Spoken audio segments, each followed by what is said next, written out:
Hello student, कैसे हैं आप सभी। स्वागत है आप सभी का मेरे चैनल कॉमर्स हंट पर। आई होप आप सभी अच्छे होंगे और अच्छे से स्टडी कर रहे होंगे।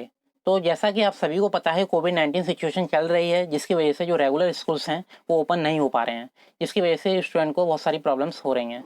तो इस सिचुएशन में आपके लिए एक अच्छा प्लेटफॉर्म क्या है, ऑनलाइन स्टडी। अगर आप अपने बेटर परफॉर्मेंस देते हैं, बेटर एफर्ट्स करते हैं, तो आपको जो आउटपुट है वो बेटर ही मिलेगा। तो नर्वस होने की कोई ज़रूरत नहीं है, ठीक है, डिसअपॉइंट होने की कोई ज़रूरत नहीं है। आप ऑनलाइन स्टडी भी बेटर तरीके से कर सकते हो अगर आप रेगुलर इस चैनल से कनेक्टेड हो सकते हो, ठीक है। तो स्टूडेंट, आज के इस लेक्चर में हम डिस्कस करने वाले हैं एक न्यू टॉपिक, और जो टॉपिक है बहुत ही इंपॉर्टेंट टॉपिक है। तो जैसा कि हमारा टॉपिक है latest updated syllabus of business studies of class 12 for the year 2022-21। मतलब जो बिजनेस स्टडी सब्जेक्ट है उसका जो लेटेस्ट सिलेबस क्या है क्लास 12 का, उसके बारे में हम बात करेंगे। और हाल ही में सीबीएसई ने ड्यू टू कोविड-19 सिचुएशन कुछ टॉपिक्स को डिलीट किया है, जो बिजनेस स्टडीज़ का जो सब्जेक्ट है क्लास 12 का उसमें से। तो ऐसे कौन से टॉपिक्स हैं जैसे डिलीट कर दिया है सीबीएसई ने, उसके बारे में भी हम डिटेल में बात करेंगे। तो स्टार्ट करते हैं। जैसा कि हमारा सब्जेक्ट है बिजनेस स्टडीज़ ऑफ क्लास 12। तो सबसे पहले जैसे सभी स्टूडेंट को पता है, जो बिजनेस स्टडीज सब्जेक्ट है उसका जो एग्जाम होता है 100 मार्क्स का होता है, जिसमें 80 मार्क्स आते हैं थ्योरीज के एंड 20 मार्क्स का होता है प्रोजेक्ट। तो कुल मिला के जो एग्जाम हुआ 100 मार्क्स का हुआ, और जो एग्जाम है वो 3 आवर्स का होता है। बेसिकली जो होल सिलेबस है उसे 3 पार्ट्स में डिवाइड किया गया है, part A, part B and part C. Part A में 8 यूनिट को इंक्लूड किया गया है और पार्ट बी में 4 यूनिट को इंक्लूड किया गया है। जो पार्ट सी है वो अपने आप में एक प्रोजेक्ट वर्क है, तो उसमें कोई यूनिट्स नहीं है। तो सबसे पहले हम बात करते हैं पार्ट ए की। पार्ट ए है principles and functions of management, ठीक है। Part A principles and functions of management, जिसमें क्या है, जो यूनिट्स हैं उनके नेम दे रखे हैं और उसके सामने अगर आप देखोगे तो मार्क्स का क्लासिफिकेशन भी दे रखा है। तो सबसे पहले फर्स्ट यूनिट है nature and significance of management, ठीक है, ये आपके एग्जाम में आती है, ये आपको क्लियर है। दूसरा क्या है, principles of management, then business environment. Unit 2 क्या है, principles of management, then unit 3 है बिजनेस एनवायरनमेंट। क्लियर हो गया। तो इस तरीके से जो यूनिट 1 है, यूनिट 2 है और यूनिट 3 है, इन तीनों को कंबाइन करके, ठीक है, इसका जो मार्क्स का क्लासिफिकेशन किया गया है वो किया गया है 16 मार्क्स का। मतलब एग्जाम में यूनिट 1, यूनिट 2 और यूनिट 3, इन तीनों में से 16 मार्क्स के क्वेश्चन आते हैं। क्लियर हो गया। देन इसके बाद जो फोर्थ यूनिट है प्लानिंग, और नेक्स्ट यूनिट है फिफ्थ ऑर्गेनाइजिंग। ये दोनों कंबाइंड होकर आती हैं एग्जाम में 14 मार्क्स के। दोनों इंपॉर्टेंट यूनिट हैं, प्लानिंग एंड ऑर्गेनाइजिंग। जैसा कि जो मैनेजमेंट है उसके फंक्शन है उसी के बेसिस पर ये यूनिट बनाई गई हैं। Clear. Then staffing and directing, जो स्टाफिंग है, डायरेक्टिंग है एंड कंट्रोलिंग है, ये 3 यूनिट हैं जो रिमेनिंग बच जाती हैं, ठीक है, जो एग्जाम में पूछी जाती हैं 20 मार्क्स के। तो इस हिसाब से जो पार्ट है वो टोटल कितने मार्क्स का है आपका, आपको क्लियर हो गया होगा, 50 मार्क्स का, ठीक है। जैसा कि आपको पता है थ्योरी में कितने मार्क्स के लिए एग्जाम पूछा जाता है, 80 मार्क्स का, जिसमें से 50 मार्क्स का जो पोर्शन है आपका पार्ट ए का है, जैसा कि आप सामने देख सकते हो। अब बात करते हैं पार्ट बी की। इसका टाइटल है बिजनेस फाइनेंस एंड मार्केटिंग, जिसमें क्या है 4 यूनिट को इंक्लूड किया गया है। जैसा कि यूनिट 9 है फाइनेंशियल मैनेजमेंट, जिसमें बात की जाएगी जो भी मैनेजमेंट है, ठीक है, और जो फाइनेंस है उसका क्या रिलेशन है, और जो फाइनेंस है उसका हम किस तरीके से मैनेज कर सकते हैं। क्लियर हो गया। देन इसके बाद नेक्स्ट यूनिट है यूनिट 10 फाइनेंशियल मार्केट्स। जो फाइनेंशियल मार्केट्स क्या है, जब आपको कॉन्सेप्ट क्लियर हो जाएगा फाइनेंशियल मैनेजमेंट का, तो जो फाइनेंशियल मार्केट है वो भी अच्छी तरीके से समझ में आएगा। तो इस तरीके से यूनिट 9 और यूनिट 10 एग्जाम में पूछी जाती हैं 15 मार्क्स के। देन यूनिट 11 है मार्केटिंग मैनेजमेंट, ठीक है, और यूनिट 12 है कंज्यूमर प्रोटेक्शन। बहुत ही इंपॉर्टेंट यूनिट है यूनिट 12, कंज्यूमर प्रोटेक्शन। तो कंज्यूमर को अपने राइट्स के बारे में पता होना चाहिए। तो ये दोनों यूनिट भी एग्जाम में पूछी जाती हैं 15 मार्क्स की। तो इस तरीके से अगर हम बात करें, जो पार्ट बी है वो एग्जाम में पूछा जाता है 30 मार्क्स का। पार्ट सी है प्रोजेक्ट वर्क, ठीक है, आपको एक प्रोजेक्ट बनाना पड़ेगा, ठीक है, क्लास 12 के लिए। और जैसा कि आपको पता है कि जो आपका एग्जाम है वो बोर्ड एग्जाम है, तो उसके लिए आपको 20 मार्क्स का एक प्रोजेक्ट वर्क बनाना होगा। तो इस तरीके से जो ओवरऑल आपको जो मार्क्स का क्लासिफिकेशन हो गया कितने का, 100 मार्क्स का, टोटल 100 मार्क्स, जिसमें से पार्ट ए है 50 मार्क्स का, पार्ट बी है 30 मार्क्स का और पार्ट सी है 20 मार्क्स का। क्लियर। अब स्टूडेंट हम बात करते हैं, जो भी हमने सिलेबस अभी डिस्कस किया या मार्क्स का क्लासिफिकेशन डिस्कस किया या यूनिट को कैसे डिवाइड किया गया है उसके बारे में हमने डिस्कस कर दिया। अब हम डिटेल में बात करते हैं इस सिलेबस की। सबसे पहले हम डिस्कस करते हैं पार्ट ए, जिसका टाइटल है principles and functions of management. जिसमें यूनिट 1 है nature and significance of management. इसमें कुछ इंपॉर्टेंट टॉपिक्स को इंक्लूड किया गया है, जैसे management, concept, objectives and importance, मतलब जो मैनेजमेंट है उसका क्या कॉन्सेप्ट है, मीनिंग क्या है, डेफिनेशंस क्या है, ऑब्जेक्टिव्स क्या है और उसकी मतलब इंपॉर्टेंस क्या है, बेनिफिट्स क्या है। Clear. The second important point है management as science, art and profession, मतलब जो मैनेजमेंट है वो साइंस है, आर्ट है या प्रोफेशन है, आपको क्या लगता है उसके बारे में आपको अपना पॉइंट ऑफ व्यू रखना है। Then levels of management, after that next topic is management function like planning, organising, staffing, directing and controlling. The next topic is coordination, concept and importance. तो जो नेक्स्ट टॉपिक है coordination, it is very important topic, ठीक है, इसके बारे में आप सभी को डिटेल में पता होना चाहिए, क्योंकि कोऑर्डिनेशन एक ऐसा फंक्शन है जो अदर फंक्शन को क्या करता है, जोड़े रखता है, ठीक है, मतलब एक तरीके से क्या प्रोवाइड करता है, एडिशन फंक्शन प्रोवाइड करता है, जिससे सब आपस में इंटरकनेक्टेड रहते हैं। अब बात करते हैं यूनिट 2 की, जिसका टाइटल है प्रिंसिपल्स ऑफ मैनेजमेंट। अगर हम बात करें 12 जो भी हमारी यूनिट है उसमें से सबसे इम्पोर्टेंट यूनिट है ये, इसमें से हर बार एग्जाम में कुछ ना कुछ क्वेश्चन पूछे ही जाते हैं। जैसा कि फर्स्ट पॉइंट है principles of management, concept and significance, मतलब प्रिंसिपल्स क्या होते हैं हम, ठीक है, और प्रिंसिपल्स ऑफ मैनेजमेंट क्या है, उसका मीनिंग क्या है, ठीक है, और इसका क्या सिग्निफिकेंस है, इसके बारे में बात करेंगे।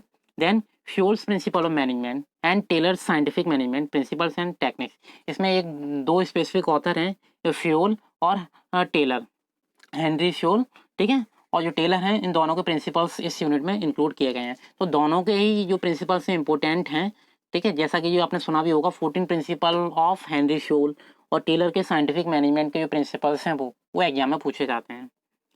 आफ्टर दैट जो यूनिट 3 है जिसका टाइटल है बिजनेस इन्वायरमेंट, इसमें हम बात करेंगे कि जो इन्वायरमेंट है वो बिजनेस को कैसे अफेक्ट करता है, ठीक है, तो business environment concept and importance क्या है, मतलब बिजनेस इन्वायरमेंट का मीनिंग क्या है, ठीक है, और साथ साथ उसके क्या क्या महत्व हैं उसके बारे में बात करेंगे। After that dimensions of business environment just like economics, social, technological, political and legal. तो इस तरीके से जो बिजनेस इन्वायरमेंट है उसके क्या क्या डायमेंशंस हैं, जैसे बहुत इंपॉर्टेंट डायमेंशंस हैं, अगर हम बात करें इकोनॉमिक्स के बेसिस पर, सोशल के बेसिस पर या टेक्नोलॉजी के बेसिस पर, या अगर हम बात करें पॉलिटी के बेसिस पर या लीगल के बेसिस पर भी बात करें तो ये इंपॉर्टेंट फंक्शन है। Now the next unit, unit 4 is planning, इसमें हम बात करेंगे planning, concept, importance and limitation.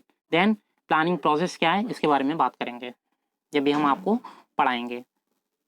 Now the unit 5 is organising, जिसमें डिस्कस करेंगे ऑर्गेनाइजिंग का कॉन्सेप्ट क्या है, इंपॉर्टेंस क्या है, देन ऑर्गेनाइजिंग प्रोसेस क्या होता है, स्ट्रक्चर ऑफ ऑर्गेनाइजेशन दो तरीके से होता है, एक फंक्शनल होता है, दूसरा डिविजनल कॉन्सेप्ट होता है। आफ्टर दैट डेलीगेशन, ठीक है, कॉन्सेप्ट, एलिमेंट एंड इंपॉर्टेंस, आपने एक टर्म सुना होगा डेलीगेशन ऑफ अथॉरिटी, तो डेलीगेशन क्या है, कॉन्सेप्ट क्या है, एलिमेंट क्या है, इंपॉर्टेंस क्या है, इसके बारे में डिस्कस किया जाएगा इस सिलेबस में, और सीबीएसई ने इसे यूनिट 5 के अंडर रखा गया। देन सेंट्रलाइजेशन एंड डिसेंट्रलाइजेशन दो कॉन्सेप्ट होते हैं, जिसमें से आप पढ़ोगे डिसेंट्रलाइजेशन कॉन्सेप्ट एंड इंपॉर्टेंस क्या है इसके बारे में। जब आप डिसेंट्रलाइजेशन के बारे में पढ़ोगे तो आपको सेंट्रलाइजेशन के बारे में भी बताया जाएगा, कहीं ना कहीं दोनों आपस में इंटरकनेक्टेड हैं पर डिफरेंस है दोनों में। Now the unit 6 is staffing, जिसमें बात करेंगे staffing concept and importance, then staffing process क्या होता है, रिक्रूटमेंट प्रोसेस क्या है, सिलेक्शन प्रोसेस क्या है, या जो ट्रेनिंग एंड डेवलपमेंट दिया जाता है एम्प्लॉय को या वर्कर्स को, उसका कॉन्सेप्ट क्या है, इंपॉर्टेंस क्या है, या मेथड्स ऑफ ट्रेनिंग क्या है, ठीक है, उसके बारे में बात करेंगे। जैसे ऑन द जॉब ट्रेनिंग होता है और ऑफ द जॉब ट्रेनिंग होता है। अब ये ट्रेनिंग देने के डिफरेंट वे हो सकते हैं, वो क्या क्या वे होंगे जब हम इस यूनिट को डिस्कस करेंगे तब बताएंगे डिटेल में।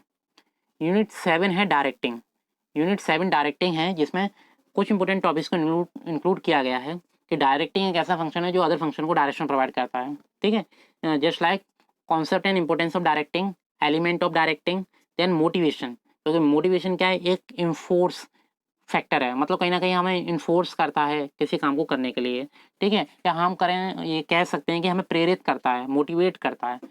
इसमें हम बात करेंगे कॉन्सेप्ट क्या है मोटिवेशन का, एक इंपॉर्टेंट थ्योरी है मैस्लो हायरार्की ऑफ नीड्स, मतलब नीड के रेफरेंस में उन्होंने अपनी एक थ्योरी दी है, उसके बारे में डिस्कस करेंगे। Then financial and non financial incentives क्या होते हैं। After that next topic is leadership, concept, style of leadership like authoritative and democratic and laissez faire, तो जो लीडरशिप है उसका क्या कॉन्सेप्ट है और स्टाइल ऑफ लीडरशिप क्या होती हैं और डिफरेंट टाइप्स ऑफ स्टाइल्स हैं उसके बारे में डिटेल में बात करेंगे। Now the next function is communication, क्योंकि विदाउट कम्युनिकेशन कोई भी फंक्शन अच्छे से रन नहीं कर पाएगा, क्योंकि सेंडर ने रिसीवर को कोई भी मैसेज सेंड किया और उसे सेंड ही नहीं हुआ या मान लो उसने रिसीव ही नहीं किया तो कहीं ना कहीं बैरियर आ जाएगा और जो बिजनेस फंक्शन है वो कहीं ना कहीं रुक जाएंगे और अच्छे से रन नहीं कर पाएंगे। तो कम्युनिकेशन क्या होता है इसके बारे में आपने पहले भी पढ़ा होगा, ठीक है, और क्लास 12th में भी डिस्कस करेंगे। कॉन्सेप्ट क्या है कम्युनिकेशन का, या फॉर्मल एंड इनफॉर्मल कम्युनिकेशन क्या होता है बिजनेस में, उसके बारे में डिस्कस करते हैं। Now the unit 8 is controlling, जिसमें डिस्कस किया जाएगा concept and importance of controlling, then steps in process of controlling. ठीक है, मतलब क्या क्या स्टेप्स हैं कंट्रोलिंग फंक्शन के। अब इस तरीके से जो पार्ट ए है वो फिनिश होता है। अब पार्ट बी के बारे में बात करते हैं, और जो पार्ट बी है थोड़ा कॉम्प्लेक्स है, ठीक है, पर इंपॉर्टेंट है। जैसा कि पार्ट बी का टाइटल है बिजनेस फाइनेंस एंड मार्केटिंग, तो अब आपको क्लियर हो गया होगा जो पार्ट बी में हम बात करेंगे फाइनेंस और मार्केटिंग के रेफरेंस में। इसमें यूनिट 9 है फाइनेंशियल मैनेजमेंट।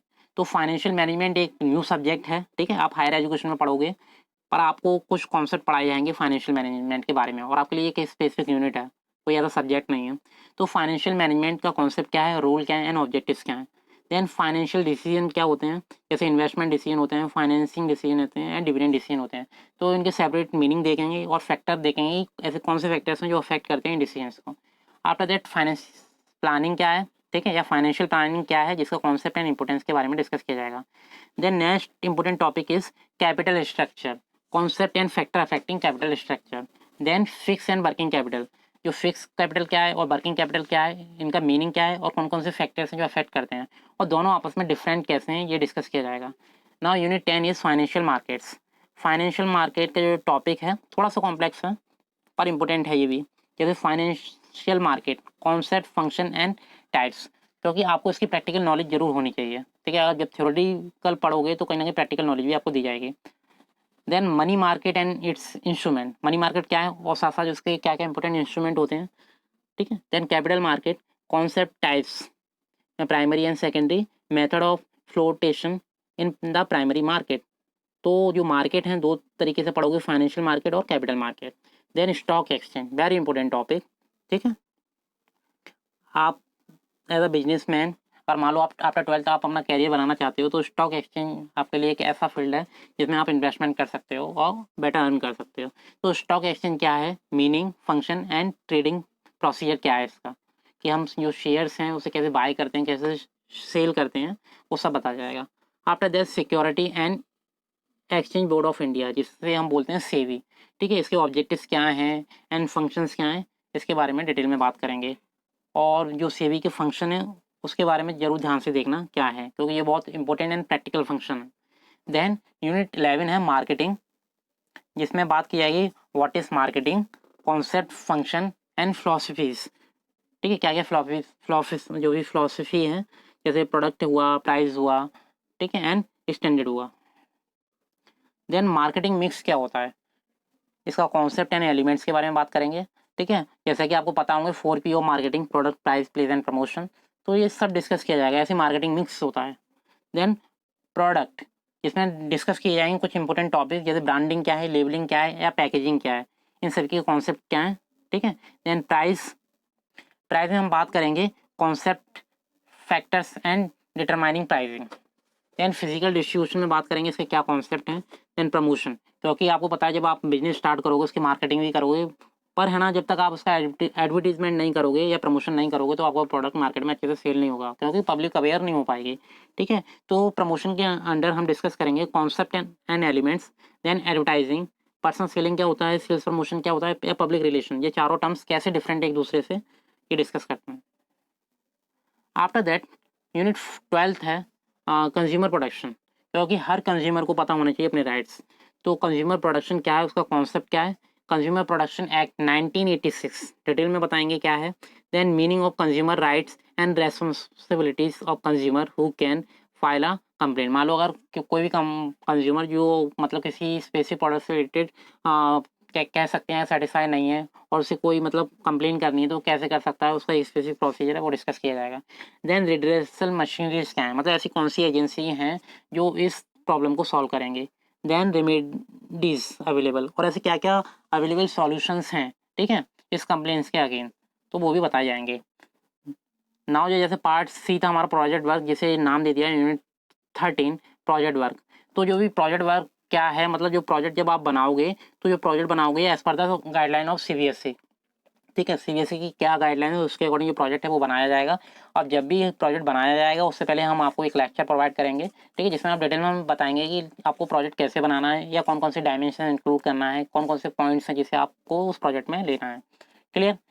अब स्टूडेंट अब हम बात करते हैं, जैसा कि हमने डिस्कस किया था, हाल ही में सीबीएसई ने ड्यू टू कोविड-19 सिचुएशन इकोनॉमिक सब्जेक्ट जो है क्लास 12 का उसमें से कुछ टॉपिक्स डिलीट कर दिए हैं। तो ऐसे कौन से टॉपिक्स हैं जो डिलीट कर दिए हैं, इसके बारे में भी आपको पता होना चाहिए। कहने को मैंने आपको अपडेटेड सिलेबस के बारे में बता दिया, पर आपको टॉपिक भी पता होना चाहिए कि ऐसे कौन से टॉपिक हैं जो पहले स्टूडेंट पढ़ते थे पर अब नहीं पढ़ेंगे। स्टार्ट करते हैं क्लास 12 सब्जेक्ट इकोनॉमिक्स। जैसा कि पार्ट ए के बारे में बात करते हैं सबसे पहले, जिसका टाइटल था principles and functions of management, जिसमें यूनिट 3 है बिजनेस एनवायरनमेंट, जिसमें कुछ टर्म्स हैं जिसे डिलीट कर दिया है, जैसे डीमोनेटाइजेशन। ठीक है, करेंट टॉपिक था, जिसका कॉन्सेप्ट ही था बस टॉपिक में, तो उसे डिलीट कर दिया है। इसके बाद होता है impact of government policy changes on business with specific reference to liberalisation, privatisation and globalisation in India. जैसे एलपीसी पॉलिसी है और ठीक है, तो क्या इम्पैक्ट है गवर्नमेंट का उस पॉलिसी पर, वो टॉपिक डिलीट कर दिया है। आफ्टर दैट यूनिट 4 है प्लानिंग, जिसमें कुछ स्पेसिफिक टाइप्स और कह सकते हैं टाइप्स ऑफ प्लान क्या हैं या जो टॉपिक है वो डिलीट कर दिए। जैसे single use and standing plans क्या होते हैं, just like objective, strategy, policy, procedures, method, rules, budget and programmes, तो ये टॉपिक डिलीट कर दिए हैं। देन नेक्स्ट यूनिट है यूनिट 5 ऑर्गेनाइजिंग, इसमें जो डिलीटेड टॉपिक क्या है फॉर्मल एंड इनफॉर्मल ऑर्गेनाइजेशन क्या होता है, इसका कॉन्सेप्ट डिलीट कर दिया। देन यूनिट 6 स्टाफिंग, इसमें staffing as a part of human resource management concept जो है वो डिलीट कर दिया है। नाउ यूनिट 7 है डायरेक्टिंग, जिसमें बैरियर टू इफेक्टिव कम्युनिकेशन और हाउ टू ओवरकम बैरियर्स, मतलब जो भी प्रॉब्लम्स हैं, प्रॉब्लम बैरियर मतलब प्रॉब्लम, तो जो इफेक्टिव कम्युनिकेशन में क्या ऐसी प्रॉब्लम्स आती हैं, ठीक है, या ऐसे कौन कौन से बैरियर्स हैं उसे डिलीट कर दिया, और इस बैरियर को हम कैसे रिमूव कर सकते हैं इस टॉपिक को भी डिलीट कर दिया। देन यूनिट 8 है कंट्रोलिंग, जिसमें एक टॉपिक डिलीट किया है relationship between planning and controlling. अब बात करते हैं पार्ट बी, जिसमें कौन कौन से टॉपिक डिलीट किए हैं। यूनिट 11 जैसे मार्केटिंग है, जिसमें एक टॉपिक डिलीट किया है फिजिकल डिस्ट्रीब्यूशन। इस टॉपिक को आप हायर एजुकेशन में पढ़ोगे, जिसमें concepts and channels of distribution को डिलीट किया है।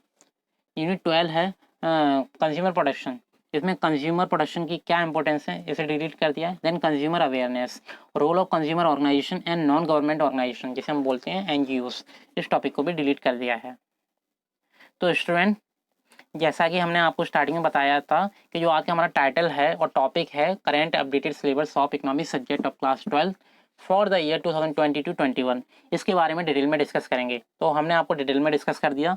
दूसरा, हमने साथ में ये भी बताया था कि हाल ही में ऐसे कौन से टॉपिक्स हैं जैसे डिलीट कर दिया है सीबीएसई ने ड्यू टू कोविड-19 सिचुएशन, तो वो टॉपिक भी हमने आपको डिटेल में बता दिया। स्टूडेंट, ये वीडियो आपको अच्छी लगी हो, ठीक है, और आपको लगता है जो भी कंटेंट आपको प्रोवाइड किया गया है वो वैलिड है और इम्पोर्टेंट है आपके लिए, तो स्टूडेंट इस चैनल को लाइक कीजिए, जैसा कि हमारा चैनल है कॉमर्स हंट, ठीक है, आप लाइक कीजिए, सब्सक्राइब कीजिए और अपने फ्रेंड से भी इसे शेयर कीजिए, जिससे इस वीडियो का यूज़ वो भी कर सकें, ठीक है, क्योंकि आपको पता है इस टाइम कोई रेगुलर क्लासेस नहीं चल रही हैं, ठीक है, जो भी क्लासेस ऑनलाइन चल रही हैं, तो एक बेटर कह सकते हैं अपॉर्चुनिटी है उन स्टूडेंट के लिए जो मतलब कोचिंग अवेल नहीं कर पाते हैं या रेगुलर क्लास नहीं ले पा रहे हैं, ठीक है, या स्कूल नहीं जा पा रहे हैं, ठीक है, तो अगर आपको अच्छा लगता है तो इस चैनल को आगे भी शेयर कीजिए। तो स्टूडेंट, आज के इस लेक्चर में यही डिस्कस करना था, और नेक्स्ट जब भी हम न्यू लेक्चर लेकर आएंगे, न्यू वीडियोस लेकर आएंगे, तो उसमें हम न्यू टॉपिक के बारे में डिस्कस करेंगे। तो स्टूडेंट, आज के लिए thank you, bye bye, take care.